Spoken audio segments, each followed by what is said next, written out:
Hello and welcome to The German Guy Reviews. And by God, I hope this is the last time I see anything related to Ayn Rand.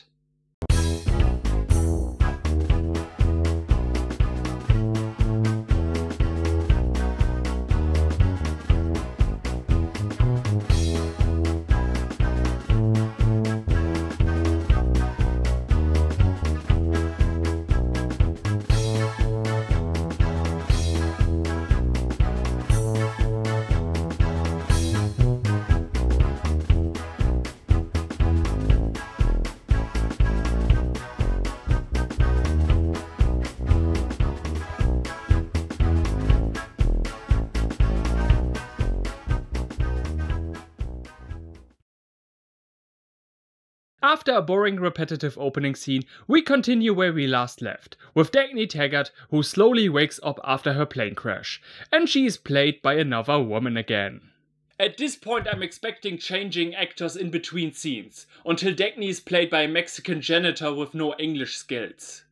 Our hero meets the leader of the objectivist master race, John Galt, who brings her to his home where a doctor is looking at her with a sci-fi device. More on that later.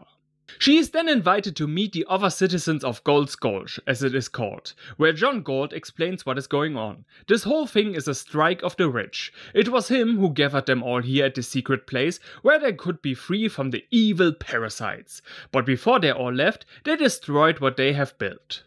Oh boy, where do I begin? First of all, spoiler alert, society is collapsing right now. Because fucking duh! I mean, what do you expect? Of course it is. If you deliberately blow up important parts of the infrastructure, that is what's going to happen. But this is hardly any evidence against government regulations. I can upload a virus into the computers at Wall Street and then say, look, capitalism doesn't work. And it would be equally stupid.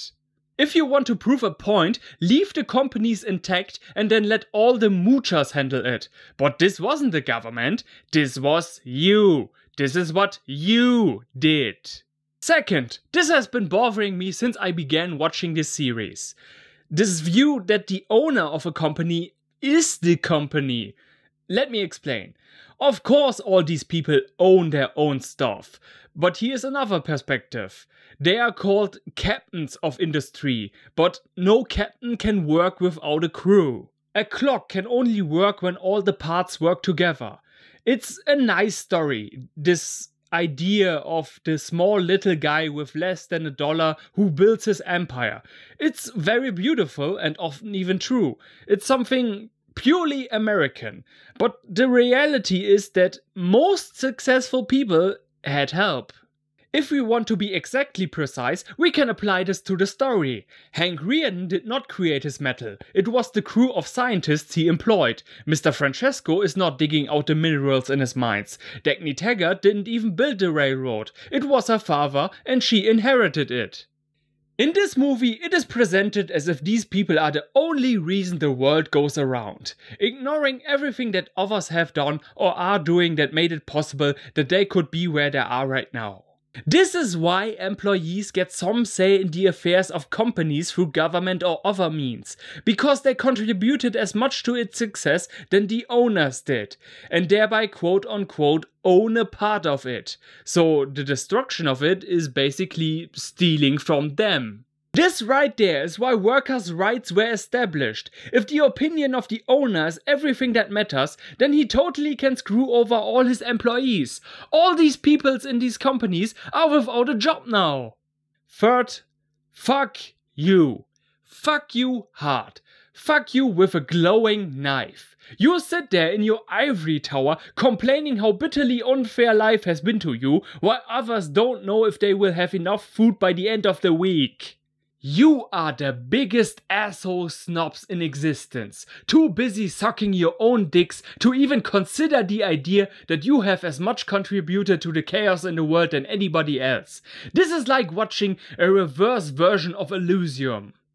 You actually have the audacity to think that you are the poor, oppressed, innocent minority with no power, while simultaneously doing the exact things why people are hating you. And then go and say, well, you deserve it, worthless parasites. Obey your masters.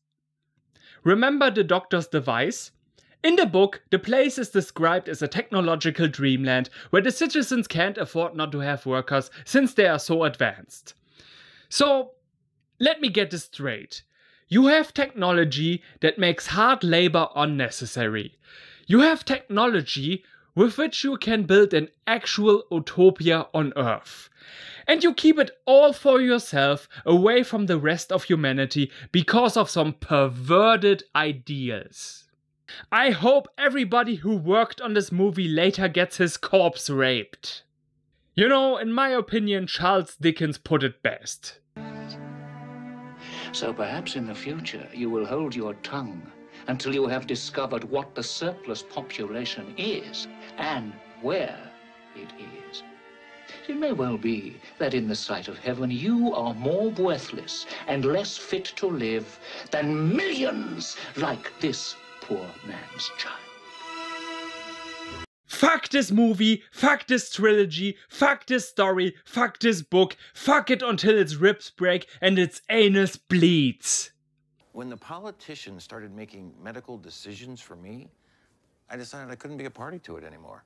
There's a wonderful saying in Germany. If you don't know what you are talking about, please just shut the fuck up.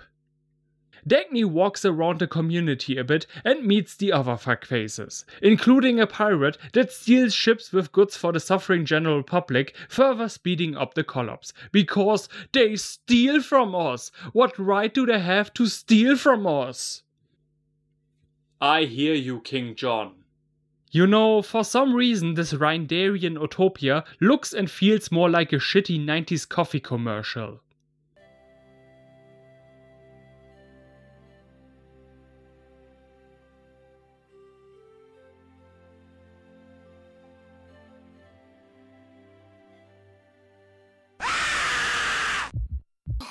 So they're not in school? Oh, no, I'm homeschooling them. Oh. I joined the strike because I wouldn't put them in an educational system that doesn't teach them to think. My children will learn that the Earth's age is 7 years, AIDS is caused by gayness, and mountains exist because of the alien Emperor Xenox the Devourer, who made them because they remind him of his mom's titties. God, seeing these vile, cold-blooded androids literally saying that the problem with this world is that humans think they have a right to a living because they are human makes me wish Frank Fontaine would finally show up and fuck these collection of assholes so deep in the ass his cock would come out of their mouth. Dagny is asked to choose between staying and leaving, and she decides to go back, because I have no idea. There's absolutely nothing that makes sense about her decision. But whatever, John Gold puts a blindfold on her so she won't find her way back in case she is going to betray them. She followed another airplane to this place. Sure, maybe in the haste of the moment she could not exactly remember the way, but all she has to do is go back to the airport from which she started and then search for a few mountains. She returns, and as expected, everything is in deep shit. She meets her brother's crony friends, who tell her she needs to stop one of her supply trains that delivers wheat for one of the states. They want to do this so that one of the dysfunctional parts of the body die in order to save the rest. How evil! Don't they know they have to exterminate the useless parts of the body through capitalist means? Man's inhumanity to man is incomprehensible. What in the hell does she think happened to all the people who got their infrastructure removed? Did they in her mind go all to fucking Disney World? There's one good thing about this movie. You always know when something is evil. The music will tell you. You know, Miss Taggart, it's a great responsibility to hold the decision of life or death over millions of people. Sacrifice thousands if necessary. Then why don't you, Mr. Reardon? That time and those people are upon you. God, is this cliché. So, like, in this scene, you are totally corrupt and you drink champagne and smoke cigarettes. No, you are the villains, not the heroes. But don't drink all the champagne, we need it for the next scene with the heroes. On my way here, I gave a homeless person $1. And I didn't even ask anything in return. Later, Dagny orders her workers to push the train because it has no electricity. Then she gets horny and starts to bang with Lord Moneybags. I said it before, but it can be said again. If you feel weird about your own sexuality, for example you are into furry stuff, try reading Ayn Rand. Our hero then is forced to go on television with the president and offers to tell the public that everything the government does is great. But they get hacked by John Galt, who delivers a speech that thank God is not the same length as it is in the book, where it felt more like this.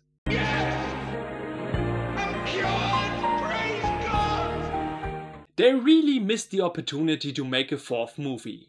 And although the speech is without any substance, naturally a population tired and beaten falls for the man on TV who offers simple solutions. And my god, do you have any idea how hilarious it is to see this movie, pretending to be the voice of the little man? And then we get a few cameos from Glenn Beck and Ron Paul. Hey there people, remember when we were relevant? God, this movie is aging fast. Come on, you could not find Ann Coulter to throw into the mix? If you want to have a parade of the crazy and stupid, at least make it a good one. Dagny manages to find John Galt, somehow, and he shows her his motor.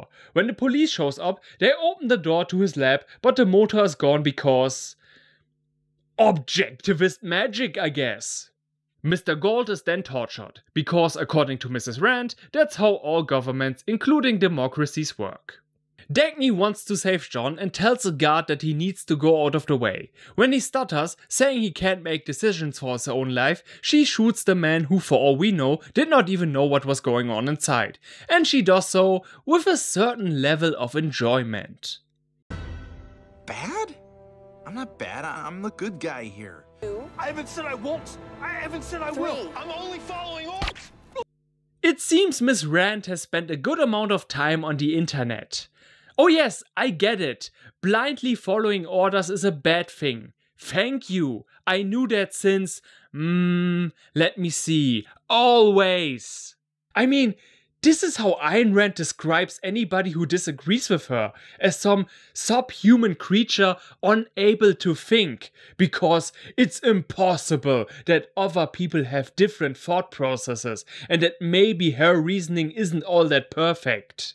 This worldview is so dangerous because it convinced itself that its opinions are a fact and that there cannot be different views because everything in the universe must be an absolute. Of course, then under this assumption, everybody who disagrees must be delusional. People, this is how genocides get started. But before we get too serious, let's just finish this movie. The torture machine starts to malfunction, causing the government dudes to get frustrated and go outside. Come on. Be back, you son of a bitch! Slow-mo makes everything cool. Then Dagny and the other douchebags go in, save their god emperor and fly away in a helicopter while the city lights go out. It's the end. No. It's the beginning. Nope. This is the end. This is clearly the end.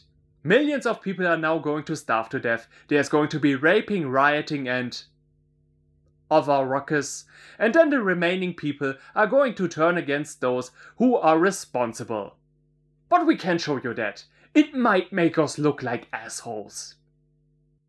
Objectivism is one of those evil demons that were created during the 20th century, and like all humanity-despising fanatical ideologies, only deserves one fate: to be put in a museum. Who is John Galt? This question was asked over and over again. Well, I know who John Galt is. John Galt is the leader of a dangerous psychotic cult, a murderous terrorist who declared himself the king of the world with no regards for other human beings. This story, if you want to call it that, is the product of a delusional woman who was fucked in the brain in her early childhood by a totalitarian system. That's all there is to it. I give the movie 1 star. For one thing it showed correctly. It showed that a worldview in which unconditional love is seen as evil, hatred and violence is the logical and natural next step. And where the hell was Hank Rearden all this time? The German guy out and auf Wiedersehen.